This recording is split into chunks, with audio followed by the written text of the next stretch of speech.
हर एक स्टूडेंट के मन में एक ही सवाल चल रहा है इस समय पर, जो कि ये है कि इतना टाइम खराब कर दिया है और अब तो हाफ ईयरली भी आने वाले हैं। क्या सच में इतने कम टाइम के अंदर पढ़कर हाफ ईयरली के अंदर बहुत अच्छा स्कोर करना पॉसिबल है? और अगर हाँ, तो कैसे पढ़ें कि इतना अच्छा स्कोर करें? तो देखो, पहला आंसर तो यह है, बिल्कुल पॉसिबल है। पिछले साल के अंदर कितने ऐसे स्टूडेंट्स हैं जिन्होंने जुलाई मंथ, अगस्त मंथ तक खराब कर दिया था, बट फिर भी हाफ ईयरली एग्जाम के अंदर बहुत अच्छा स्कोर करा था। बट उसके लिए ना एक राइट डायरेक्शन लगती है।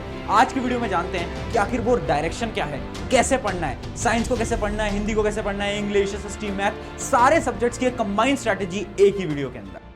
सो हाय एवरीवन, मेरा नाम है Prashant, mentor of thousands of students, और आज बात कर रहे हैं जुलाई से हाफ ईयरली की एक ऐसे रोड मैप के ऊपर जो कि आपकी प्रिपरेशन को चेंज कर देगा। अगर आप क्लास 9th और क्लास 10th के स्टूडेंट हो और डर रहे हो ना कि भैया इतना टाइम खराब हो गया, क्या होगा, भैया लोग तो ऐसे हैं, टॉपर्स तो ऐसे हैं जिन्होंने समर वेकेशन के अंदर मैथ और साइंस का सिलेबस खत्म कर दिया है। आपके स्कूल के अंदर भी ऐसे टॉपर्स होंगे जिन्होंने मैथ साइंस तो समर वेकेशन में कर दिया है, और तुमने तो समर वेकेशन वेस्ट कर दी है।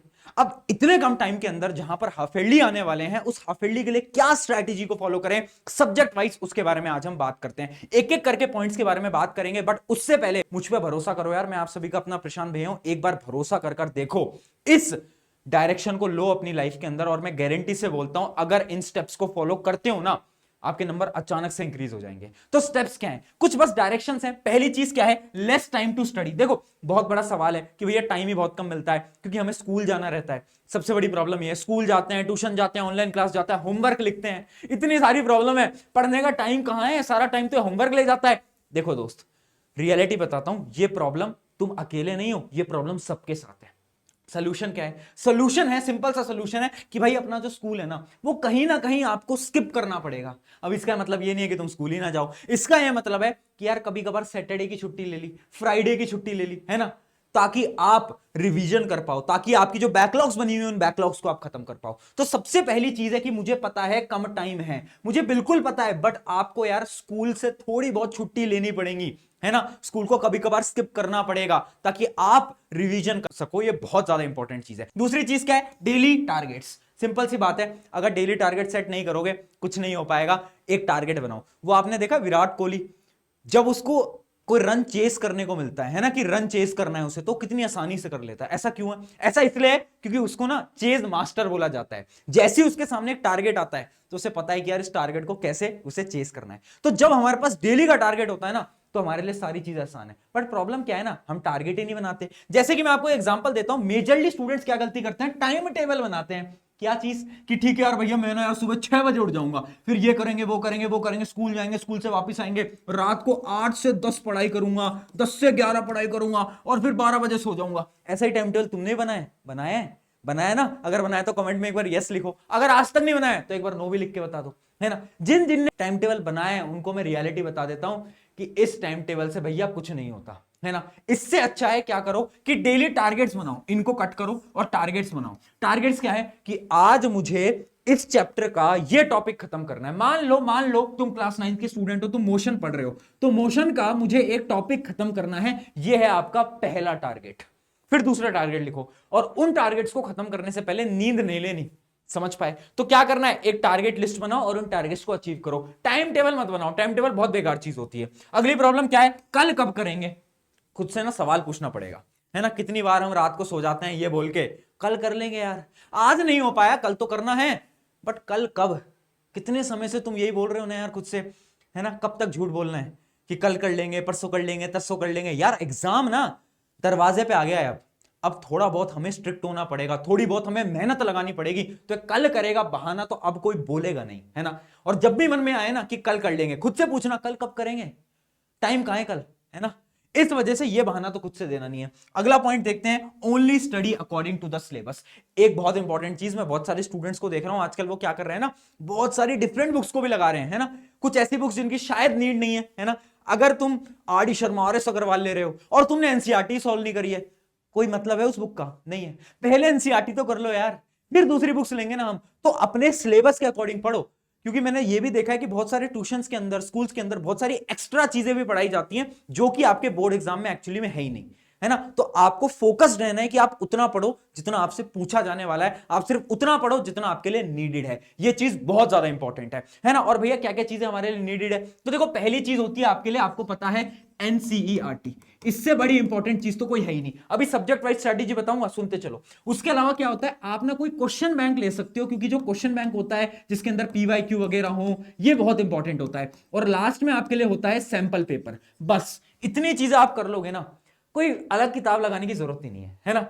तो कोई बुक की आपको जरूरत ही नहीं पड़ेगी अगर आप इस रोड मैप पे चल रहे हो। तो बहुत सारी चीजें नहीं पढ़नी, कम चीजें पढ़नी है, बट बार बार पढ़नी है, रिवीजन बार बार करना है, काम हो जाएगा। और बहुत बार ये सवाल भी आता है कि भैया question bank, previous year question, ये हम कहां से लेंगे। आपको पता है यार, है ना, आपके प्रशांत भाई की वन शॉट बुक है, साइंस की मैंने लिखी है, एसएसटी की दिगराज सर ने ऐसी, मैथ इंग्लिश की भी है, एक पूरा का पूरा बंडल आता है, आप लोगों के लिए बनाई थी और आप लोगों ने बहुत प्यार भी दिखाया अमेजोन पे, बेस्ट सेलर 1 पे भी। बट ना मुझे ऐसा लगा कि यार बहुत सारे स्टूडेंट्स अब भी बच गए हैं जो कि उसे अफोर्ड नहीं कर सकते, तो उनके लिए तुम्हारी रिक्वेस्ट के बाद सिर्फ एक दिन के लिए, 24 घंटे के लिए, इस वीडियो के 24 घंटे तक एक ऑफर हम रन कर रहे हैं, जिसमें कि आपको जो बुक है पूरी बंडल का जो प्राइस है उस पर 40% ऑफ देंगे, 40%, है ना। क्योंकि हमने इस किताब को हर एक गांव, हर तक घर तक पहुंचाना चाहते हैं, इसलिए इसकी कॉस्ट हमने बहुत कम कर दी है। सिर्फ एक दिन के लिए कर सकते हैं, उससे ज्यादा करेंगे तो दिक्कतें हो जाएंगी, है ना। फिर हमें हमारी जेब से बहुत पैसे बढ़ने पड़ जाएंगे, क्योंकि जो आप कॉस्ट उसकी आप देखोगे ना अमेजोन पे जाकर, लिंक मैं डिस्क्रिप्शन में दे दूंगा, तो जो प्रिंटिंग कॉस्ट होती है उससे भी कम है। तो इस वजह से यार आपके लिए कराए। और ये जो वन शॉट बुक है इसके अंदर माइंड मैप्स भी हैं, बहुत अच्छी किताब है, प्रीवियस ईयर क्वेश्चंस भी हैं, बहुत सारी अच्छी अच्छी चीजें हैं, तो आप जरूर लेना, मैं लिंक डिस्क्रिप्शन में दे दूंगा, ठीक है। तो अगर आप इतना करते हो एनसीईआरटी ये बुक, तो इनफ है, तो इनफ, ठीक है। अब बढ़ते हैं हम एक एक सब्जेक्ट वाइज स्ट्रैटेजी। सबसे पहले साइंस की बात करते हैं, साइंस में आपको पढ़ाता भी हूं। तो देखो साइंस में फिजिक्स होता है, केमिस्ट्री होता है, बायोलॉजी होता है। फिजिक्स में क्या करना है, सबसे पहले है study formula plus concept plus numerical. गलती हम कहां करते हैं ना, 9th और 10th के बच्चे हैं, है ना, हम गलती ये करते हैं कि हम ना सिर्फ और सिर्फ कॉन्सेप्ट पकड़ रहे हैं, न्यूमेरिकल नहीं लगा रहे। कुछ बच्चे सिर्फ न्यूमेरिकल लगा रहे हैं, कॉन्सेप्ट नहीं पकड़ रहे। अरे भाई पहले थ्योरी समझो। थ्योरी कैसे समझोगे, वन शॉट लेक्चर से, फिर न्यूमेरिकल लगाओ ना बैठ के, मस्त लगाओ, जितने क्वेश्चन लगा सकते हो उतने लगाओ। फॉर्मूले कैसे याद करोगे, फॉर्मूलों के लिए याद रखना है, एक फॉर्मूला शीट बना लो यार, है ना। बहुत सारे ऐसे स्टूडेंट्स हैं जिनको मैं रिकमेंड भी करता हूं, तुम भी ये काम कर लो। अगर तुम्हें फॉर्मूला याद नहीं होते, एक पेपर लो, पेपर के ऊपर सारे फॉर्मूले लिख दो, है ना, सारे फॉर्मूले। अगर तुम क्लास 10th में हो, लाइट के, इलेक्ट्रिसिटी के, सारे फॉर्मूले लिख दो, है ना, और उसको चिपका दो। डेली आते जाते देखोगे, याद रहेंगे, याद रहेंगे, याद रहेंगे, ठीक है। अगला पॉइंट क्या है, NCERT reading is not necessary. Physics के लिए स्पेसिफिकली एनसीईआरटी नहीं भी पढ़ोगे तो भी चल जाएगा, एनसीईआरटी इंपॉर्टेंट है, बट फिजिक्स के लिए नहीं पढ़ते चल जाता है काम, को इतनी ज्यादा इंपॉर्टेंट नहीं है। क्वेश्चंस प्रैक्टिस और कॉन्सेप्ट। अगला क्या है, अगली है हमारी केमिस्ट्री। केमिस्ट्री बहुत इंपॉर्टेंट है और एनसीईआरटी भी भैया बहुत इंपॉर्टेंट है। केमिस्ट्री का 99% पेपर एनसीईआरटी से ही आएगा, आज बता देता हूं, चाहे तुम 10th की बात करो, 9th की बात करो, गारंटेड, ठीक है। तो एनसीईआरटी पढ़नी है। उसके अलावा नोट्स बनाने हैं भैया, नोट्स बनाने बहुत इंपॉर्टेंट है ना। तुम किसी ऑनलाइन कोचिंग के अंदर जाते होगे, स्कूल के अंदर जाते होगे, नोट्स लिखवाते हैं टीचर, वो जो नोट्स है ना उनको ढंग से बनाना, और उन नोट्स के अंदर रिएक्शन और एक्टिविटी भी लिखना।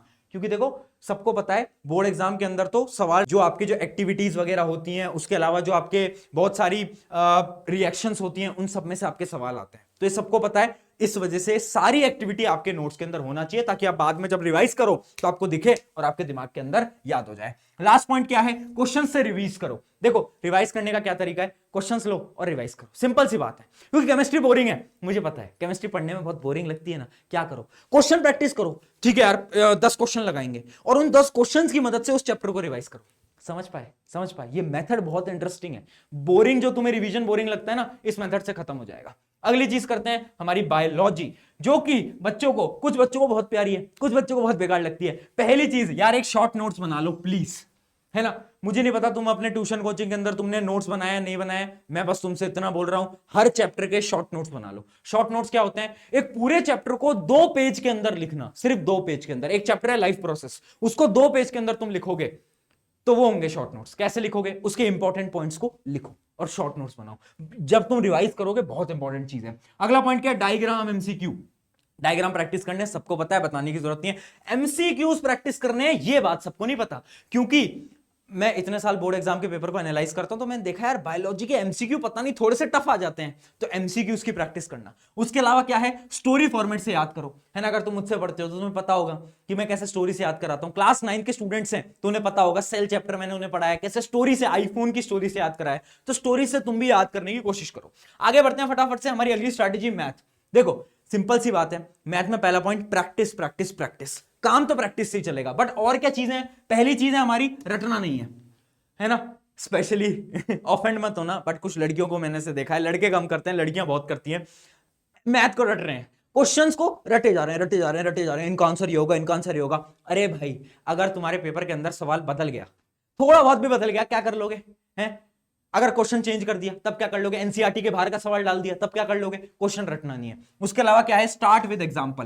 देखो सबसे पहले एग्जांपल उठाओ, एग्जांपल को देखो कैसे बुक्स के अंदर सॉल्व किया है, नीचे आओ नीचे आओ नीचे आओ, फिर कुछ क्वेश्चंस खुद से करो, उसके बाद प्रीवियस ईयर क्वेश्चन पे आओ, उसके बाद कोई दूसरी बुक उठानी है ना। वो जो मैंने आपको वन शॉट बुक बताया वो बाद में उठानी है। ऐसा नहीं पहले ही आप एनसीईआरटी से पहले उन बुक को ले रहे हो, कोई फायदा नहीं है। आया समझ में। और R D Sharma, R S Agarwal उतनी नेसेसरी नहीं है। मैं इतने टॉपर का इंटरव्यू लेता हूं, सबने बोला है कि हाँ बुक्स अच्छी हैं, बट ऐसा नहीं है इसके बिना 100 नहीं आते, इसके बिना भी आते हैं। उसके अलावा क्या है, डेली 30 मिनट्स, यार 30 से मिनट से लेकर 1 घंटा तुम डेली दे दो, मैथ्स ना सुधर जाएगी। वो जो तुम्हारा डर है ना वो छूमंतर हो जाएगा, अगर तुम डेली इतनी कमिटमेंट करने को तैयार हो तो। आगे बढ़ते हैं। अगली स्ट्रैटेजी है हमारी किसकी, सोशल स्टडीज एसएसटी। देखो पहली बात, जब भी एसएसटी हम याद कर रहे हैं ना, पॉइंट्स में याद करो, है ना। पॉइंट्स में, पूरा पैराग्राफ याद करने की जरूरत नहीं, पॉइंट्स में। क्यों, जब तुम पॉइंट्स में याद करोगे ना तो तुम एग्जाम के अंदर उन पॉइंट्स में आंसर को लिख कर आओगे। और जब तुम एग्जाम में पॉइंट्स में आंसर को लिख कर आते हो ना तो क्या होता है ना, टीचर्स पॉइंट्स देखता है, पॉइंट नंबर 1 2 3 4 5, टिक टिक टिक टिक टिक, पूरे के पूरे 5 नंबर मिले, ठीक है। और जब पैराग्राफ में होता है तो टीचर गलतियां ढूंढते हैं। रियलिटी बता रहा हूं, हमारी टीम में बहुत टीचर्स भी हैं। जब पैराग्राफ में आंसर होता है टीचर्स गलतियां देख रहे हैं, बट जब पॉइंट में टिक टिक टिक नंबर पूरे। तो इस वजह से आंसर्स को हमेशा पॉइंट में याद करना। उसके अलावा एनसीईआरटी इक्वल टू नोट्स। देखो या तो तुम बहुत अच्छे नोट्स बना लो एसएसटी के, या तो तुम एनसीईआरटी में ही नोट्स बना लो, है ना। एक स्ट्रैटेजी मैंने आपको बताई थी एनसीईआरटी पढ़ने का बेस्ट तरीका, अगर नहीं पता तो मैं लिंक डिस्क्रिप्शन में दे दूंगा, उस वीडियो को देख लेना, एनसीईआरटी कैसे पढ़नी है। एनसीईआरटी के ऊपर ही लिखने लग जाओ, एनसीईआरटी का एक टॉपिक है, उस टॉपिक के आगे ही उसके नोट्स लिख दो। अगर ऐसे कर सकते हो ये भी बढ़िया है ना। अगर तुम्हें एसएसटी कैसे पढ़नी है, मैथ कैसे पढ़नी है, इसके ऊपर स्पेसिफिक वीडियो चाहिए डिटेल्ड एकदम 15 मिनट की, तो मुझे कमेंट में बताना अगर डिटेल लॉन्ग वीडियो आपको चाहिए तो। अभी के लिए आप इतना जान लो। अगला पॉइंट क्या है, ज्योग्राफी पर फोकस करो। यार मैं इतने साल से देख रहा हूं ज्योग्राफी में नंबर कट रहे हैं तुम्हारे, तुम हिस्ट्री में टाइम लगा रहे हो, नंबर ज्योग्राफी खा रहे हैं। तो ज्योग्राफी पे थोड़ा फोकस करो, मैप्स पे फोकस करना स्टार्ट करो। उसके अलावा क्या है, इवेंट को विजुलाइज करो। कोई भी इवेंट हो रहा है ना हिस्ट्री के अंदर, उसको विजुलाइज करो। अच्छा ये हुआ था, अच्छा महात्मा गांधी यहां गए थे, अच्छा ये फ्रेंच वाले यहां आए थे, इसके बाद ये हुआ था, ये हुआ था। स्टोरी फॉर्मेट में याद करना स्टार्ट करो, याद करोगे काम बनेगा। तो ये हो गया हमारे एसएसटी का। और अब बढ़ते हैं हमारे फाइनल, जो कि है क्या, इंग्लिश या फिर हिंदी। दोनों के लिए सेम स्ट्रैटेजी है। पहला पॉइंट, सबसे बड़ी गलती बच्चे क्या करते हैं, अच्छा इंग्लिश हिंदी की बात है हम तो जाएंगे, ले भाई समरी वीडियो डाली और समरी वीडियो देखी, ईयरफोन लगाए, देखा और लगा कि आपको चैप्टर आ गया। ये बहुत बड़ी मूर्खता है। क्यों, क्योंकि ध्यान से समझ लो, नेवर रीड समरी डायरेक्टली।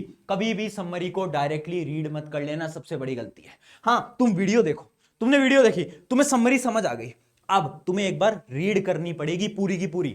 जो भी पोएम है या फिर तुम्हारा कोई जो भी आपका होता है स्टोरी होती है, तो स्टोरी को पूरा आपको रीड करना पड़ेगा एक बार। क्यों, क्योंकि जब हम रीड करते हैं ना यार, तो हमें और ऐसे पॉइंट्स मिलते हैं जो कि हमारे आंसर राइटिंग के अंदर मदद करते हैं। समझ पा रहे हो इन बातों को। हाँ अगर तुम्हारा एग्जाम ही कल है, 2 दिन बचे हुए हैं, अब क्या फायदा, अब तो तुम रीड करने नहीं बैठ सकते। अब तो तुम्हारे पास एक ही ऑप्शन है कि लो भाई यूट्यूब पे सर्च करो और समरी देखो, क्वेश्चन प्रैक्टिस करो, आगे बढ़ो। बट अभी टाइम है, अभी ऐसा तो नहीं है 2 दिन में एग्जाम है ना, ऐसा तो नहीं है। इस वजह से अभी डायरेक्टली तुम पहले एक बार समरी वीडियो देखो, उसके बाद तुम रीड करो, जितना समझ आ रहा है समझने की कोशिश करो, क्योंकि वो आपके आंसर राइटिंग में मदद करेगा। अगला पॉइंट क्या है, अगला पॉइंट है at the end practice writing and reading. ये जो राइटिंग रीडिंग की जो प्रॉब्लम है ना, ये अभी प्रैक्टिस करने की जरूरत ही नहीं है, इसको छोड़ो। ये आप एग्जाम से 7 दिन पहले, सिर्फ 7 दिन पहले आप प्रैक्टिस करना स्टार्ट करना। मैं गारंटी से बोलता हूं रीडिंग और राइटिंग सेक्शन में कोई प्रॉब्लम नहीं आएगी, ठीक है। तो उतनी मुश्किल नहीं है। लिटरेचर पे हाँ थोड़ा बहुत फोकस करना स्टार्ट कर दो। ज्यादा फोकस मैथ साइंस एसएसटी में रखना है।